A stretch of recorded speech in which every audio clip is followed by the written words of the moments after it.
اور صدر صاحب جن لوگوں کے ذریعے کہنا تو ایک دعویٰ ہے نا، کہیں ثابت بھی تو کرنا ہوگا اس کو. ثابت وہ کریں گے نا. وہ تو کہتے ہیں کہ ہم نے آج جو فلور آف دی وہ ہاؤس تو میں 120 سے شروع کر کے خود 180 تک جاتے ہیں، اتنی تو انہوں نے فائل نہیں کیے ہیں درخواستیں. دیکھیں آپ بات سنیں، دیکھیں نا دو موقف ہمارے سامنے. ایک موقف ہے آصف زرداری کا جس میں دو چیزیں کی گئی ہیں. ایک یہ کوشش کہ آؤ مل کر بہتری کی جانب جائیں، اور ایک کوشش اثر نو ترتیب.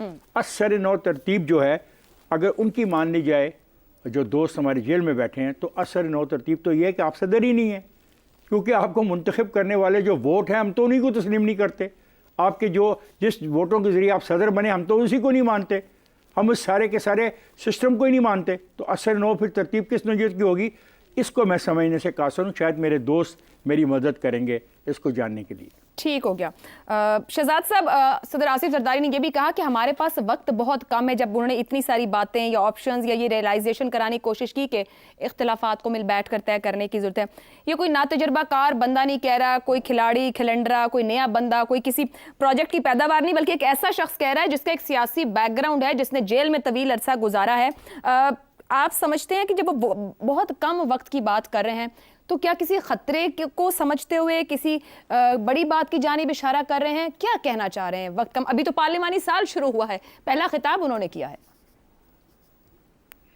نہیں، میں نہیں سمجھتا کہ وہ کوئی خطرہ بھانپ رہے ہیں اور اس کی بنیاد پہ انہوں نے یہ بات کی ہے. زرداری صاحب، یہ بات ریکنسیلیشن اصل میں ایک منترا ہے جو پاکستان پیپلز پارٹی کچھ عرصے سے کیری کری. کچھ عرصے سے مراد یہ پچھلے 20-25 سال سے، یعنی بے نظیر بھٹو صاحبہ کی کے بعد یہ بات افہام و تفہیم کی اور مفاہمت کی بات بہت، اور انہوں نے اس کو اپنا منتر بنا لیا ہے کہ مفاہمت مفاہمت. اب اس کا مطلب کیا ہے، اس سے حاصل کیسے کریں گے، اس کا طریقہ کیا ہوگا، یہ وہ کبھی واضح نہیں کرتے. بس یہ ایک نعرے کے طور پہ، کلیشے کے طور پہ استعمال کرتے ہیں. اور عام طور پر جو کہ ہمارے صدر ہیں اس وقت، لیکن زرداری صاحب کی گفتگو کے اندر کچھ ایسا ہی مجھے کچھ سننے کو ملتا ہے، اس کے اندر کوئی ڈیپر میننگ میں نے آج تک نہیں دیکھ پایا. اس لیے میں اس کو تو ایک سائڈ پہ رکھتا ہوں. لیکن افہام و تفہیم کی بری بات نہیں ہے، اگر اس کو کوئی معنی دیا جاتا ہے، آگے ہم لے کے چلتے ہیں تو بہت اچھی بات ہے. ایک آپ نے ذکر لکھا ہے اپنے سوال میں کہ ایک ایک قدم پیچھے ہونا چاہیے. یہاں پر تو بہت سارے قدم آگے ہو کے باہم مل چکے ہیں، تو وہ جب دور ہوں گے، اگر وہ ایک قدم پیچھے ہوں گے تو پھر تو ایک دوسرے سے دور ہو جائیں گے، تو جو کہ اس وقت کا جو منظرنامہ ہے اس کے حق میں بہتر نہیں ہے. تیسری بات، اگر کوئی ہم افہام و تفہیم کے جب کرتے ہیں اور ایک پارٹی سمجھتی ہے کہ ان کی جیت ہو گئی ہے، ہمیں یہ دیکھنا چاہیے، تو ہمیں اس سے نہیں ڈرنا چاہیے کہ کوئی پارٹی کیا کہتی ہے. پارٹی سے مراد یہ ایک فریق یہ سمجھتا ہے کہ اس کی جیت ہو گئی کسی افہام و تفہیم کے نتیجے میں. کیا پاکستان کی جیت ہوتی ہے کہ نہیں ہوتی؟ ہم یہی تو بات کر رہے ہیں کہ پاکستان میں سرمایہ کاری تب ہوگی جب ہمارا سکون بحال ہوگا. تو سیاسی اسٹیبلٹی جب آئے گی تو اور ہمارا سکون واپس آئے گا، تو تبھی لوگ ہماری طرف نظر کریں گے اور کہیں گے کہ ہاں یہ ملک اس قابل ہے کہ یہاں پر اس کے جو باقی پوٹینشیل ہے اس سے فائدہ اٹھایا جا سکتا ہے. یہ سب چیزیں چھوڑیے ایک طرف، مجھے یہ بتائیے کہ کیا صدر پاکستان کا جو خطاب ہوتا ہے، مجھے بڑا واضح ہے کہ یہ خطاب گورنمنٹ کا خطاب دیا ہوا نہیں ہے. یہ تو گورنمنٹ کی پالیسی کو شروع کرتے ہیں نا. جو صدر کا خطاب ہوتا ہے اس کا مطلب ہوتا ہے ایگزیکٹو نے ان کو ایک خطاب دیا، بھلے اس میں چھوٹی موٹی قطع برید کر لیں، کاٹ پیٹ کر لیں، اس کے بعد پھر انہوں نے بات وہی کرنی ہے، کیونکہ یہ پالیسی سٹیٹمنٹ ہے. یہ پالیسی سٹیٹمنٹ ہے اگلے 1 سال کا. حکومت کا جو نقشہ ہے اگلے 1 سال کے لیے، حکومت کا یعنی شہباز شریف صاحب کا، وہ صدر پاکستان دونوں پوری پارلیمنٹ کے آگے آ کے بیان کر رہے ہیں. یہ ہے مقصد اس ایڈریس کا. اس میں تو ایک لفظ مجھے شہباز شریف کا نظر نہیں آتا. یہ صرف اور صرف پاکستان پیپلز پارٹی اور زرداری صاحب کی سوچ کی عکاسی ہو سکتی ہے. سر میں مجھے بات کر لیں تو اس کا مطلب جی فرمائیے. سر ابھی جو بھی افتخار سے بات کرتے ہیں، اثر نو ترتیب کی بات کر رہے ہیں، سیاسی بحران سے نکلنے کی بات کر رہے ہیں. جب آپ اسے کہہ رہے ہیں یہ حکومت کا پالیسی سٹیٹمنٹ ہے، تو زرداری صاحب کس کے لیے یہ بات کہہ رہے ہیں؟ کیا حکومت کے لیے کہہ رہے ہیں کہ ہمیں بغیر معنی کے میننگ لیس مطلب یہ ان کو سمجھ، میری بڑی واضح کلیئر اس کے بارے میں سوچا، میننگ لیس. یہ جتنی باتیں ہیں یہ صرف الفاظ کا ایک وہ ہے، ایک اکٹھ کیا ہوا، کوئی اس کا مطلب نہیں ہے. مطلب ہوتا اگر مجھے یہ بتاتے کہ اگلے 1 سال میں لیجسلیشن کیا کرنی ہے، مجھے بتاتے کہ اگلے سال میں ریفارم کیا کرنا ہے، مجھے یہ بتاتے کہ اگلے سال میں معیشت کے اندر کن کن شعبوں میں انہوں نے فوکس کرنا ہے گورنمنٹ نے، مجھے یہ بتاتے کہ پاکستان کی فارن پالیسی کا نقشہ اگلے 1 سال میں گورنمنٹ کو کیا ڈائریکشن دے رہے ہیں پرسو کرنے کے لیے. اور اگر وہ یہ نہیں بتا رہے تو باقی کوئی چیز مانے نہیں رکھتی. میں ایک صدر کو کریڈیبلٹی کیسے دوں جو کہ جس کا کہ وکیل یا جس کے بہاف پہ جا کے کل کوئی کہتا ہے عدالت کے اندر کہ کیونکہ جو اس وقت وہ صدر ہیں اس لیے ان کے اوپر گرفت نہیں ہے کسی چیز کی. آپ کے اوپر اپنی ذمہ داریوں کی گرفت تو ہے نا. آپ ذمہ داری تو پہچانیں. یہ جو ہمیں بار بار سبق دیے جاتے ہیں نا, آ کے لیکچرز دیے جاتے ہیں, بھئی اب حکومت اسی طریقے سے, جس طریقے سے ہم ہر ایک کو اکاؤنٹیبل ٹھہرا رہے ہیں, ہم ہر عہدے کو, ہر پوزیشن کو اکاؤنٹیبل ٹھہرائیں گے. آپ نے اپنا کام کیا, جو آپ کا بنیادی کام تھا یا نہیں تھا, وہ کام کر کے دکھائیے آپ ہمیں. جب ہم کہتے ہیں کہ ہمارے ہاں امن و امان نہیں ہے, ہمارے ہاں دہشت گردی ہے, تو ہم ان لوگوں کو ذمہ دار ٹھہراتے ہیں جن کی ذمہ داری ہے. آج ان کی ذمہ داری ہے گورننس کو اسٹیبلش کرنا, اور پہلا قدم ہی گورننس کا فیل ہو جاتا ہے جب صدر پاکستان آ کے وہ نہیں کر پاتا جو اس کی بنیادی ذمہ داری ہے. ایگزیکٹو نے اپنا کیوں متن نہیں دیا ان کو وہ تقریر کرنے کے لیے, جو کہ یا ایگزیکٹو بھی سوئی ہوئی ہے, اس کو بھی نہیں پتا کہ اس کو کیا کرنا. تو یہ میرے تو بنیادی سوال یہ ہیں. میرے باقی افہام و تفہیم اچھی چیز ہے, اگر اس کا کوئی معنی نکلے اور اس کا کوئی رستہ متعین کیا جائے کہ کس طریقے سے بات کرتا ہے. زیغم صاحب, شہزاد صاحب کہہ رہے ہیں کہ میننگ لیس سے الفاظ کا اکٹھ ہے, ورنہ تو افہام و تفہیم اچھا ہے, مگر بہت سی ایسی باتیں کہ سیاسی ماحول کی اثر نو ترتیب ہو, آپ مل بیٹھیں, اختلاف ختم ہو, تاکہ ہم ایک ملکی ایجنڈے پہ, قومی ایجنڈے پہ آگے بڑھ سکیں, تبھی تو باقی چیزیں بہتر ہوں گی اگر سیاسی عدم استحکام ختم ہوگا. آپ کے خیال میں وہ یہ مشورہ کسے دے رہے ہیں, کیوں دے رہے ہیں, یا باقی مشورہ ہے بھی یا نہیں ہے؟ انہوں نے جو کچھ کہا اور جو مشورے دیے, ان کا مخاطب کون تھا یہ انہوں نے نہیں بتایا. مثال کے طور پر آج ہم اس وقت جس پر بات کر رہے ہیں, جو ایک ریکنسیلیشن کی انہوں نے اپنے انداز میں بات کی ہے, پیچھے ہٹنے کی بات کی ہے, انہوں نے یہ نہیں بتایا کہ وہ کس کو کہہ رہے ہیں. کیا وہ حکومت کو کہہ رہے ہیں, اپوزیشن کو کہہ رہے ہیں, اسٹیبلشمنٹ کو کہہ رہے ہیں؟ اگر پیچھے ہٹنے کی بات دیکھیں تو کوئی دسمبر 2016 میں وہ ایک سالہ خود ساختہ جلا وطنی کے بعد پاکستان آئے تھے, اور تب سے تو وہ ایک قدم کیا 100 قدم پیچھے ہٹ چکے ہیں. اس کے بعد اگر مسلم لیگ نواز کی بات کریں تو جنوری 2020 میں مسلم لیگ نواز نے باجوہ صاحب کو ایکسٹینشن دینے میں بڑی پیش رفت کی تھی, دوڑ لگا کے ایکسٹینشن دی تھی, تب سے وہ بھی پیچھے ہٹ چکے ہیں, بلکہ دونوں لملیٹ ہو چکے ہیں. اب اس عرصے میں پی ٹی آئی جو پہلے پیچھے تھی اب وہ آگے آ گئی ہے. تو ایک فالٹ لائن تو یہ ہے, لیکن پھر فالٹ لائن کے دونوں سائڈ پہ مشورہ دینا پڑے گا نا, صرف ایک سائڈ پر تو آپ نہیں کہہ سکتے, اور واضح طور پر بات کرنی چاہیے. اور جو دوسری بات ہے کہ پاکستان کی جو سیاسی جماعتیں ہیں جو خود دست و گریبان رہتی ہیں, ونر ٹیک آل مینٹیلٹی ہے, کہ جو جیتے گا وہ سب کچھ لے کر جائے گا. اب یہ وہ چیز ہے جس پر پیپلز پارٹی نے بہت اچھا کام کرنے کی کوشش کی. 2006 کی چارٹر آف ڈیموکریسی میں پیپلز پارٹی کا بہت بڑا رول ہے. اس میں محترمہ بے نظیر بھٹو کی ایک بڑی وزڈم شامل تھی, جس کے نتیجے میں کم از کم سیاسی ڈومین میں کچھ رولز آف دا گیم بنے, بلکہ سول ملٹری لحاظ سے بھی انہوں نے کچھ رولز آف دا گیم بنائے, جس کے نتیجے میں پاکستانی سیاست میں ایک کافی بہتری آئی. لیکن پھر ہم نے دیکھا کہ 2014 کے بعد سے عمران خان صاحب نے ان رولز آف دا گیم کو ماننے سے انکار کر دیا, انہوں نے مکمکاؤ ڈکلیئر کر دیا, تو سیاست کے اندر بھی رفٹ آ گئی. تو جو ہماری دو بڑی فالٹ لائنز ہیں, سول ملٹری فالٹ لائن, وہاں پہ بھی کوئی نہ کوئی ٹربل موجود ہوتی ہے, کبھی ایک سیاسی جماعت اور اسٹیبلشمنٹ کے درمیان, کبھی دوسری سیاسی جماعت اور اسٹیبلشمنٹ کے درمیان, وہ بھی ختم نہیں ہوئی.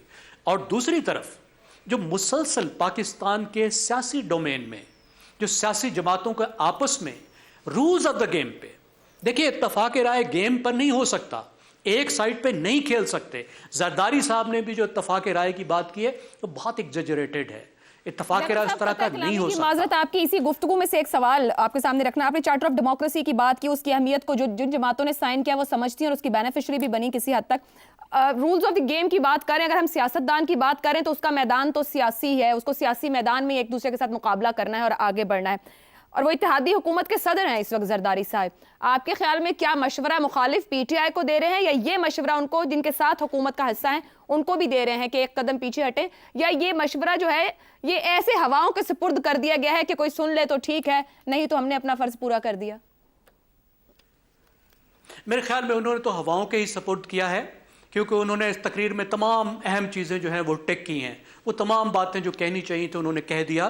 اور بالکل ٹھیک کہا دیکھیں شہزاد صاحب نے کہ ان کے پیچھے ایگزیکٹو کی جو اتھارٹی تھی وہ نہیں تھی, انہوں نے انڈیویجولی بات کی ہے. ایک اسٹیٹ کے سربراہ کے طور پر, ایک وائز اولڈ مین کے طور پر جو ہم سمجھتے ہیں صدر کا رول ہونا چاہیے, انہوں نے حکومت کی اتھارٹی پہ سپیک نہیں کی. چلے ہم خود مانی پہنا دیتے ہیں, ہم یہ سمجھ لیتے ہیں کہ ایک طرف سے تو انہوں نے حکومت کو یہ مشورہ دیا ہے کہ اب آپ بھی تھوڑا سا پیچھے ہٹیں, اسٹیبلشمنٹ کو سانس لینے کا موقع دیں. جو سلوک آپ کے ساتھ ہوتا رہا اب آپ تو وہ نہ کریں نا. آپ جو ہے وہ واپس پی ٹی آئی کو سیاسی ڈومین میں لائیں, ان کی جگہ بنائیں. اور میرے خیال میں وہ یہ مشورہ پی ٹی آئی اور عمران خان کو بھی دے رہے ہیں. ابھی تک وہ اپنی غلطیاں تسلیم کرنے کو تیار نہیں ہیں. اس حالت میں جب ان کا رگڑا نکل رہا ہے وہ یہ ماننے کو تیار نہیں ہے کہ ہم جو رگڑا لگا رہے تھے وہ بھی غلط تھا. ہمارے ساتھ اگر آج غلط ہو رہا ہے تو کل جو ہم بھی کر رہے تھے غلط کر رہے تھے, تو آؤ اب آگے بڑھتے ہیں. تو وہ بھی اگر بات کرنے کو تیار ہیں تو اسٹیبلشمنٹ سے بات کرنے کو تیار ہے, وہ دوسری سیاسی جماعتوں سے بات کرنے کو تیار نہیں ہے. تو سمجھنا تو سب کو ہے, لیکن ہمارا ملک جس صورتحال میں پہنچ گیا ہے اس میں رولز آف دا گیم پہ اگری کر کے ایک آپ کو سیاسی استحکام لانا اور اس کے نتیجے میں معاشی استحکام آئے گا. ٹھیک ہو گیا. یعنی اپوزیشن یہ تسلیم کرے گی کہ جو حکومت میں ہے اس کا حق ہے کہ وہ اپنا اکنامک ایجنڈا بنائے اور اس پر عمل درآمد کرے, اور ہم اس کی اپوزیشن کریں گے لیکن اس کو روکیں گے نہیں. تو وہ اتفاق رائے ہے جس کی میرے خیال میں ہمیں ضرورت ہے اور جو کہ مشکلیں دیکھتا ہے. ابصار صاحب, زرداری صاحب نے یہ بھی کہا کہ حقیقی طور پر اگر کوشش کریں تو سیاسی درجہ حرارت میں کمی لا سکتے ہیں. وہ اتحادی حکومت کے صدر ہیں, کیا مسلم لیگ نون جن سے ان کو ووٹ بھی ملا ہے وہ ان کی اس بات کو سمجھیں گے, اس درجہ حرارت کو کم کرنے کی حقیقی کوشش ہوگی؟ کیا ہے مسلم لیگ نون نے ایسا جس سے درجہ حرارت اوپر جائے؟ کچھ بتانا پسند فرمائیں گے؟ سر حکومت ہے نا, حکومت کو زیادہ آگے بڑھتی چیزوں کو, کیونکہ سیاسی استحکام کی ضرورت ہوتی ہے حکومت کو معاملات بہتر. حکومت مخلوط ہے, یہی تو کہہ رہی ہوں نا کہ وہ مخلوط حکومت کے صدر مشورہ دے رہے ہیں. تو مشورہ کس کو دے رہے ہیں؟ حکومت کے صدر اپنے آپ کو مشورہ دے رہے ہیں نا. تو میرا نہیں خیال کہ وہ الگ ہیں اور حکومت الگ ہے. اسی حکومت نے ان کو صدر منتخب کیا ہے نا.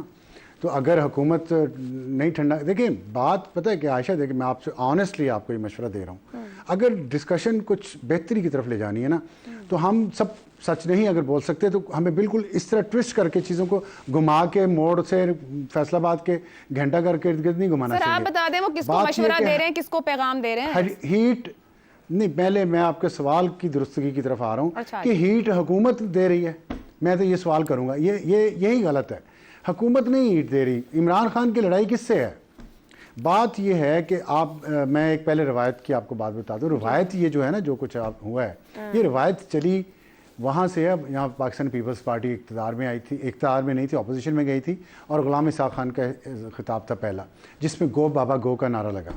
اس کے بعد گو لگاری گو ہوا, پھر گو ممنون ہوا, تو پھر گو نواز ہوا, پھر گو عمران ہوا, پھر گو مشرف ہوا, سب کچھ یہ اب گو زرداری ہے. تو یہ جو روایت ہے نا یہ بہت پرانی چلی آ رہی ہے. اور آپ دیکھیے گا یہ روایت کے امین جو ہیں وہ اپوزیشن کے وہ بینچز ہیں جو مسلسل اس سائڈ پہ ہیں. جو بھی ان بینچز پہ جاتا ہے وہ اسٹیٹ کے سمبل یعنی پریزیڈنٹ کو کہتا ہے گو, اور پریزیڈنٹ جو ہے اسٹیٹ کا, ریاست کا, وہ کن کو ریپرزینٹ کر رہا ہوتا ہے.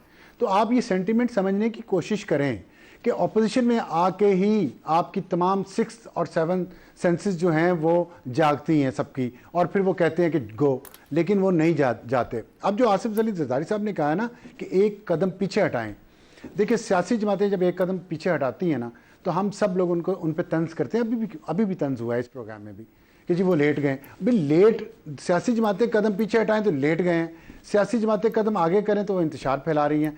میں یہ سمجھتا ہوں کہ چارٹر آف ڈیموکریسی کے بعد ہماری سیاسی جماعتوں کے پاس توازن کا کوئی پیمانہ نہیں ہے. جب آپ مجھے بات کہہ رہے ہیں تو خود زرداری صاحب کہہ رہے ہیں کہ سیاسی بحران سے نکلنے کی ضرورت ہے, وقت کم ہے. سیاسی بحران کیا کوئی اور آ کے ٹھیک کرے گا یا سیاستدان ہی ٹھیک کرے گا؟ خود چارٹر آف ڈیموکریسی کی وہ بات کرتے ہیں جس سے ان کو فائدہ ہوا. تو اگر سیاسی اچھا ایک اور بات آج میں پڑھ رہی تھی اخبار میں, رانا ثنا صاحب کہہ رہے ہیں کہ اگر آج کا سیاستدان کمزور ہے تو اس کی وجہ خود سیاستدان ہے. اب اگر بحران سیاسی کسی اور نے ٹھیک کرنا ہے تو پھر آئیں انتظار کرتے ہیں. تو رانا ثناءاللہ نے کہا ہے نہیں, ان کی رائے ہے, میں ان کی رائے کا احترام کرتا ہوں, میں اس سے متفق نہیں ہوں. سارا قصور سیاستدانوں کا نہیں ہے. سیاست نہیں, اب میں سوال آپ میری بات کا جواب نہ دیں, میں تو آپ کی بات کا جواب دے رہا ہوں, تو وہ ورنہ پروگرام الٹ ہو جائے گا. تو اینکر آپ ہیں, میں تو نہیں. میں یہ بات کر رہا ہوں کہ رانا ثناءاللہ نے کہا ہوگا سیاستدانوں کا قصور ہے, میں مان رہا ہوں, لیکن ایک بات ہمیں نہیں بھولنی چاہیے کہ اس اکھاڑے میں پلیئر صرف سیاستدان نہیں ہیں, اور جب دوسرے پلیئرز ہوں اور وہ ایک ایک قدم پیچھے نہیں ہٹاتے تو پھر مجھے بتائیں کہ یہ کیسے کسی کنسنسس پہ پہنچا جائے گا. ابھی زیغم صاحب نے مثال دی پیپلز پارٹی کی اور مسلم لیگ نون کی کہ انہوں نے ایک قدم بلکہ کئی قدم پیچھے ہٹائے ہیں. میں سمجھتا ہوں JUI نے بھی ہٹائے ہیں, محمود اچکزئی نے ہٹائے ہیں, اختر مینگل نے ہٹائے ہیں, الطاف حسین نے ہٹائے ہیں. یہ میں ان ایتھنک پارٹیز کی اگزامپل دے رہا ہوں جو مرکز گریز قوتیں ان کو ریپرزینٹ کرتے ہیں. انہوں نے ایک قدم پیچھے ہٹائے ہیں, لیکن نہیں ہٹائے قدم تو عمران خان نے نہیں ہٹائے, اور عمران خان کو بنانے اور لانے والوں نے نہیں ہٹائے, اور عدلیہ نے نہیں ہٹائے. یہ مشورہ انہیں دینا چاہیے. اور آصف علی زرداری صاحب سے, وہ وائز ہیں, اولڈ ہیں, لیکن ان سے میری امید تھی کہ وہ اتنا سچ تو ضرور بولیں کہ جن کو قدم پیچھے ہٹانے چاہیے جب تک وہ نہیں ہٹائیں گے تو اکھاڑے میں جو کمزور پہلوان پڑے. آپ نے سیاستدانوں کا قصور ہے. ابصار صاحب ابھی اوپر زیغم صاحب نے بات کی کہ رولز آف گیم پر متفق ہونا اتنا مشکل. میں کہہ رہی ہوں اپنے اکھاڑے میں, اپنے سیاسی اکھاڑے میں تو اپنے رولز آف گیم آپ طے کریں. جو کچھ صدر صاحب کہہ رہے ہیں وہ سیاستدانوں سے بات کر رہے ہیں. انہوں نے یہاں تک کہہ دیا کہ سیاسی قیادت اپنی ترجیحات کو ہائی لائٹ کریں. مطلب ہے وقت کا صدر جو اتحادی حکومت کا صدر ہے وہ خود اپنی پولیٹیکل لیڈرشپ کو یہ کہہ رہا ہے کہ آپ اپنی ترجیحات درست کریں. یعنی کہ ترجیحات بھی ٹھیک نہیں ہے سیاستدان کے پاس. ترجیحات درست کرے گی نا اگر یہ سیاسی حکومت, تو یہ حکومت نہیں رہے گی.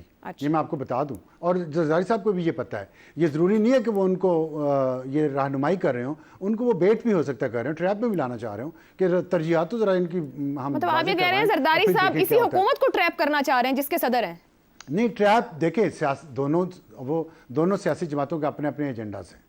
اور اگر آصف علی زرداری صاحب نے اتنی سیٹوں کے ساتھ اتنا کچھ لے لیا اقتدار میں, تو اس سے زیادہ لینے کی ان کی خواہش کوئی بری تو نہیں ہے. تو میں صرف یہ کہہ رہا ہوں کہ حکومت جو ہے وہ حکومت صرف ایک سیاسی جماعت یا ایک طبقے کی نہیں ہے. یہ بات ہمیں نہیں بھولنی چاہیے. اور ہم سب سے مراد میں یہ سمجھتا ہوں کہ عمران خان اور ان کے جو سپانسرز ہیں, اگر جب تک وہ ایک ایک قدم پیچھے نہیں ہٹائیں گے, اور جس میں بائی دا وے میڈیا بھی شامل ہے, میڈیا کو بھی ایک قدم پیچھے ہٹانا چاہیے, جس کی کوئی بات نہیں کر رہا, کیونکہ میڈیا بھی ذمہ دار ہے پورا. میں آپ کو ایک واقعہ سناتا ہوں, چھوٹا سا واقعہ کہ ایک میڈیا مینیجر نے مجھے ایک کلپ بھیجا ایک دفعہ, اور اس کلپ کے نیچے کچھ 2 کمنٹس لکھے ہوئے تھے اس کلپ کے بارے میں کہ اس میں یہ کہا ہے ابصار عالم نے. اور میں نے اس کو واپس بھیجا جواب. میں نے کہا آپ کاش اتنے بڑے میڈیا مینیجر ہیں, یہ کلپ سن کے ہی مجھے یہ بات کرتے, بغیر کلپ کے سنے وہ جو کلرک نے بیٹھے نیچے لکھ دیا اس کے اوپر آپ اوپینین بنا کے پھیلانا شروع کر دیتے. فیک نیوز, جھوٹ ایسے پھیلتا ہے. نہیں, ٹھیک نہیں ہوا. یہ دیکھیں میڈیا کی بھی ذمہ داری ہے, میڈیا کی بھی ذمہ داری ہے کہ تو بس میری یہ بات I agree with you, سبھی کی اپنی اپنی ذمہ داری. جو زرداری صاحب نے کہا ہے کہ ایک ایک قدم پیچھے ہٹ کر اپنی ترجیحات درست کی, آپ بالکل ٹھیک کہہ رہے ہیں. ہم سب کو بھی تھوڑا بہت سننا زیادہ چاہیے تاکہ باتوں کو سمجھ بھی سکیں. ایک بریک لیتے ہیں, بریک سے واپس آئیں گے تو ایک اور اہم معاملے پر گفتگو آگے بڑھائیں گے.